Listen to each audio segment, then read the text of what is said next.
Hi everyone. Today we're going to work on our master pages and we're going to be setting up our running headers and our folios. I've already set up my margins, and if you don't know how to do that, take a look at the video here. I'll post it below. But let's get started. So I have my page on my master pages. So I have my pages panel up here. I've selected my master pages, and we want to make sure that we are working on our master pages. I want to make sure that I set up my running headers or footers, whichever you decide to do. I want to make sure that they align with my text area that I've already set up. So I'm just going to create some guides here, run them across on at each margin.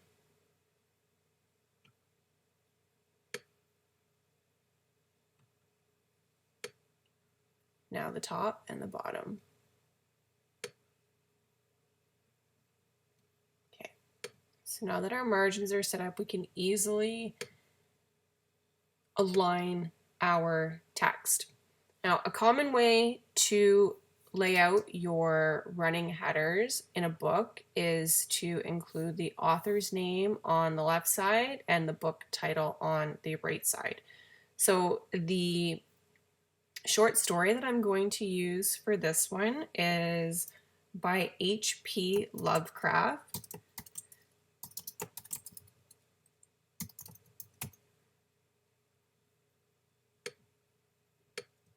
And it is called The Terrible Old Man.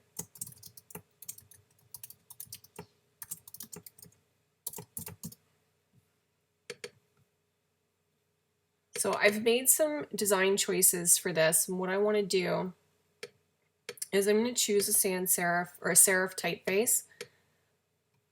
I have not yet set my body text, but I am thinking that it will be approximately 12 points. So what I want to do is I want to make this a point or two smaller. Your running headers and footers should always be a point or two smaller than your actual body copy. You do not want it to stand out over your body text. You want your reader to be able to concentrate solely on the content. So the typeface that I've chosen is Tribute. And I am going to choose the small caps version of this. One way to treat your running headers is to either make it small caps, or another way is to make it italics. And again, 1 or 2 points smaller than your body text. So I'm going to go up to my menu over here on my characters panel, and I'm going to choose small caps. I'm also going to make sure, because I did have capitals in there, I'm going to change this to lowercase, and you can select that by going to type on your top menu, down to change case, and go to lowercase, and that's just easier than, retyping the initials. I'm going to do the same thing for my title of my book. Small caps, Tribute, type, we're going to go to lowercase.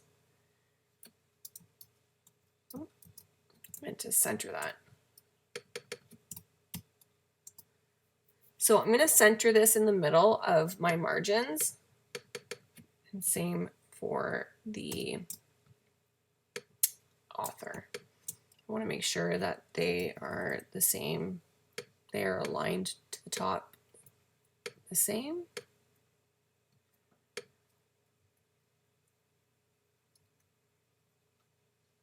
Now, because this is content that isn't going to change, like for example, your chapter titles, they would change. I'm not going to include a text variable for this. I'm just doing it on the master page, and I can go in and easily change it. If we were doing a longer book, I would recommend using the text variables for this. And we will go over that in another video. For now, I'm going to put my folios down at the bottom. And to get your folios, again, you want to make sure that you are on your master page, and go to type on your top menu insert special characters, go to markers, and then select current page. This will insert your page number, and notice it's not actually a page number, it's a letter, and it refers to the master page that it is on.